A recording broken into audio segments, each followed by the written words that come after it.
The deputy originally called to the scene where Kaylee's remains were found has been fired. Deputy Richard Kane arrived on the scene when meter reader Roy Kronk called about a suspicious bag back on August 13th. Kronk says he was rude and condescending when he dismissed the findings. Of course, that would be the same area where Kaylee's remains were found months later. WESH 2's Bob Keeling continues to break new details on the case against Casey. And Bob, we knew Kane was being questioned. Does his termination really come as a surprise? Not according to our sources, Martha, because there had always been concern about his truthfulness. Now, according to the sheriff's press release, Kane's lack of thoroughness got him a long suspension, but the fact that they say he lied twice about his actions that day got him fired. Ever since facts surfaced that Roy Kronk tipped off law enforcement 3 days in a row to the suspicious bag he saw in the woods along Suburban Drive, the actions of those who dealt with those tips have been under close scrutiny, especially Deputy Richard Kane, who actually went to the scene and met with Kronk. He dismissed those suspicions as nothing but trash.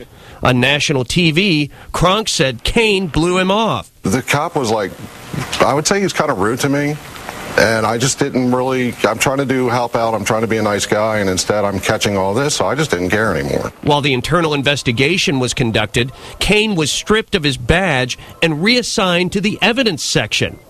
That investigation has now concluded, and it says Kane's lack of effort should result in 160 hours of unpaid suspension and 2, quote, untruthful statements a week after Kaylee's remains were found and another in January should result in Kane's termination.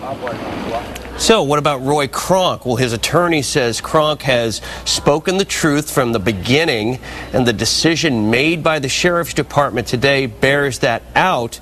At the same time, Kronk doesn't get any satisfaction out of seeing someone get fired. I just spoke to a department spokesman who told me that for the time being, Kane is assigned to the supply section pending an appeal he has requested, but make no mistake, Martha, he has been fired. Bob Keeling reporting live in the WESH 2 newsroom. Thank you. Jose Baez filed a new motion seeking to subpoena records from a number of the key players in this case. Baez told WESH 2 he wants phone records from a number of investigators and from Roy Kronk, the meter reader, as you just heard, who discovered Kaylee's remains. Earlier, the judge turned down Baez's request to try to gather some of this information without disclosing his findings to the state.